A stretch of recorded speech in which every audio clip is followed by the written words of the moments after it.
Well, Bills Mafia, we got the news that we were anticipating, but it's not news that we wanted to hear. Tests confirmed via Adam Schefter that Ed Oliver has suffered a torn biceps. It will require surgery, and he will be out indefinitely. We talked after the Bills versus Panthers game about how long of a recovery timeline this might be with the distal rupture of his bicep, and it's looking like it's going to be a 3-month recovery. He's not going to be back at least until the postseason run for the Buffalo Bills. And that leaves only a handful, I wouldn't even say a handful, a couple of healthy defensive tackles on the Buffalo Bills roster. So on today's show, we're going to talk about Ed Oliver replacements via trade, via the practice squad as well, as there's some options for Buffalo there. But we only got Deone Walker and Larry Ogunjobi healthy for Buffalo. So if you want Ed Oliver to come back at 100%, because there really isn't going to be a name that Buffalo could go out there and get that is going to replace the true production of Ed Oliver, we need him back out there on the football field. So if you guys want to send good vibes his way, go down below, smash the thumbs up icon, and like today's video.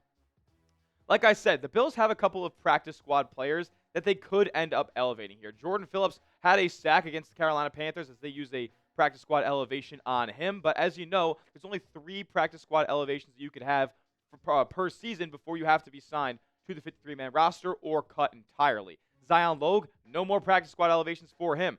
Phidarian Mathias, I think he's only got 1 more practice squad elevation. And Jordan Phillips, I believe, is out of them as well. So I would expect, at minimum, one of these 3 guys to be added to the permanent 53-man roster for the rest of the season. And I would have to guess it would be Zion Logue or Jordan Phillips, just given the production that you've seen from both those 2 guys in the spot starts and the spot minutes that they have had for Buffalo here. So expect one of those 2 guys to be added to the 53. But I do think that the Bills could go after another name here externally, as you also have another guy injured on the roster in Daquan Jones, who is deemed week to week. And Sean McDermott also did not rule out the possibility of him going on injured reserve as well, as he's dealing with a calf injury. As something that you do not want to rush back by any means. It can always be re-aggravated into not only a worse calf injury, but a potentially Achilles injury as well. So you don't want that to be the case with Daquan Jones here, who I'm sure doesn't want to be rushed back on the field, as he is an impending free agent. And so he wants to be able to secure a payday for next season. If he goes out with a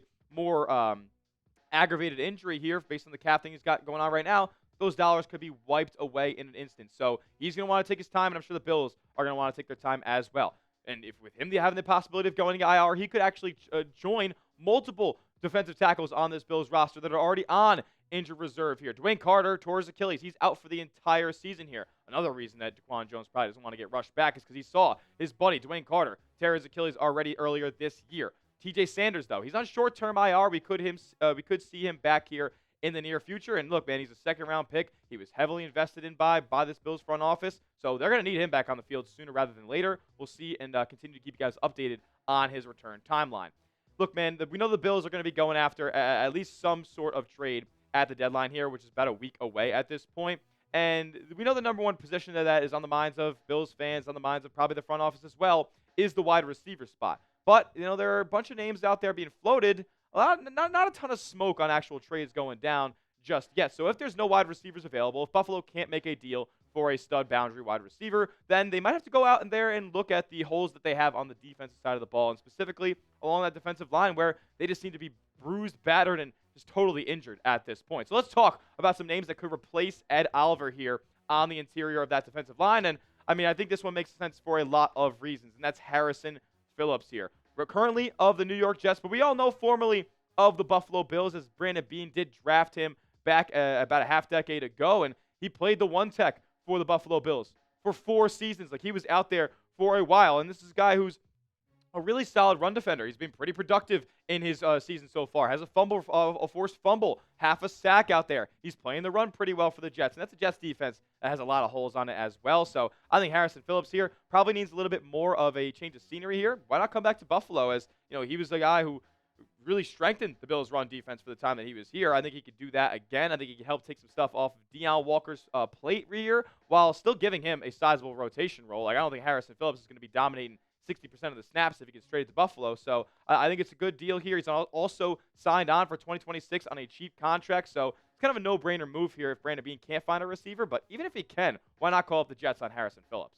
What about Jeffery Simmons? If you want to go big game hunting, the Bills could go after an absolute game wrecker in Jeffery Simmons, a player who is still in his prime at age 28, and the Tennessee Titans are a 1-6 football team with no real success in sight at this point. Yeah, they have quarterback figured out, but basically everything else on the roster outside of defensive tackle is really in question at this point in Tennessee. They could be looking to offload him, but the holdup I would have on a Jeffery Simmons trade for Buffalo, not only is he going to cost an absolute brick in terms of draft capital, like he's going to be a first-round pick, a fifth-round pick, a first and a day 3 pick for sure, like at minimum. He's also commanding $50 million over the next 2 seasons on his contract. Not sure if Buffalo would be willing to commit that type of money to a position where they've drafted pretty well historically, and just this season have a 4th-round rookie already making waves. Can't really argue, though, with the absolute game-wrecking ability of Jeffery Simmons. If they brought him in, I mean, the run defense would be fixed, the pass defense, like the pass rush would be fixed from the interior, like everything would be better. I mean, you could argue he's better than Ed Oliver. I'm not sure if the Bills want to make a trade for a player like that at this point. But if they were in the business of doing so, knowing the cost on these 2 guys, so with Harris and Phillips, it's going to be just a day 3 pick, no ifs, ands, or buts about it. And then Jeffery Simmons, that'll be really, really high-level draft capital if the Bills wanted to go out there and trade for him. So knowing what these 2 players would cost, pick one for me down in the comment section. HP for Harrison Phillips, JS for Jeffery Simmons. I want to hear from Bills Mafia on who they want to bring in to replace Ed Oliver. Got a couple more names to talk about in just a moment. First, though, I got to tell you guys about our sponsors. This episode is brought to you by PrizePicks. All of the hard-hitting football action can be had on PrizePicks, where you can win real money in real time. It's the best daily fantasy sports app in the game, and being right can get you paid and get you up to 2,000 times your money watching your Buffalo Bills this football season. It's the best in the game because they offer the best features like stacks. So if you wanted to take multiple stat projections from the same player and put it in the same daily fantasy sports lineup, you can do so only on PrizePicks. It's the best app to use. It's so easy. The interface is awesome. All you guys got to do is pick more or less on 2 to 6 players, and you can watch the winnings roll in. I have my lineup for the Bills in Week 9, and then a little bit of Thursday Night Football action as well. I got Derrick Henry, more than 89.5 rushing yards against the lowly Miami Dolphins. They are on the brink of collapse. I got Josh Allen, more than 34.5 rushing yards against Kansas City next week in the big game. And I got Khalil Shakir, more than 50.5 receiving yards for him. You can tail my picks or fade my picks. Just do it at PrizePicks. And for new users, you can download the app today and use code CLNS to get $50 in lineups after you play your first $5 lineup. That's code CLNS for $50 in lineups after you play your first $5 lineup. PrizePicks. It's good to be right. Let's talk about Maliek Collins here, who was on a video that we had on the channel a couple of days ago when Joe Buscaglia of The Athletic, a Bills insider, was going through 7 players that the Bills could target at the trade deadline here, but it was before the Ed Oliver injury went down. Look, no ifs, ands, or buts about it. Maliek Collins is having a really, really good season on a Browns team that isn't having such a good season. Already has 3.5 sacks on the year, 3 tackles for loss. I mean, this guy's everywhere. Now, what I will say is that he could possibly play both of the 3 tech and the 1 tech on the Buffalo Bills scheme defense. He's playing really well this year, but he's more of a pass rush specialist, and I'm not so sure that the Bills would be going to be looking for that if they were going to go out there and trade for a player to replace Ed Oliver. So we'll see if they end up going after a guy in Maliek Collins, who I think would cost a little bit more than a guy than a guy like Harrison Phillips, who the Bills are more familiar with and is a better run defender historically than Maliek Collins is. So I like the player. Love the skill set, but I'm not so sure that it's the best fit for Buffalo at this point. What about Shelby Harris? A little bit more of a cost-efficient option here. With Maliek Collins, you would have had to pay up a little bit more. He's on a contract in 2026 that's very favorable as well. But Shelby Harris, have a week stay in Cleveland here and go with a guy who I think is a little bit underrated in his NFL career so far. Look, the Browns are a bad football team, and the Browns are also an expensive football team. This is a guy who they can get off their books and just create some cap space here. It's a little win-win for both sides. Buffalo needing a defensive tackle, Cleveland needing to shed some money here. This would be a 6th rounder going to Cleveland, a 7th rounder, and Shelby Harris coming back to Buffalo here. I think it's a very cost-efficient option. His contract is up at the end of the season, so the Bills could just let him go and see what they want to do with DaQuan Jones when his free agency comes up in this spring. Last name on the list, Cam Jordan. Now, you might be wondering, Cam Jordan, why is he on this list? Isn't he a defensive end? Yeah, you would be correct in that assumption. But the Saints are bad. The Saints could be going for a bit of a fire sale here as the trade deadline gets closer and closer. They are a very, very, very bad football team as well with just 1 win on the season. But what I will tell you is Cam Jordan can play football still. Cam Jordan sacked Josh Allen a couple of weeks ago.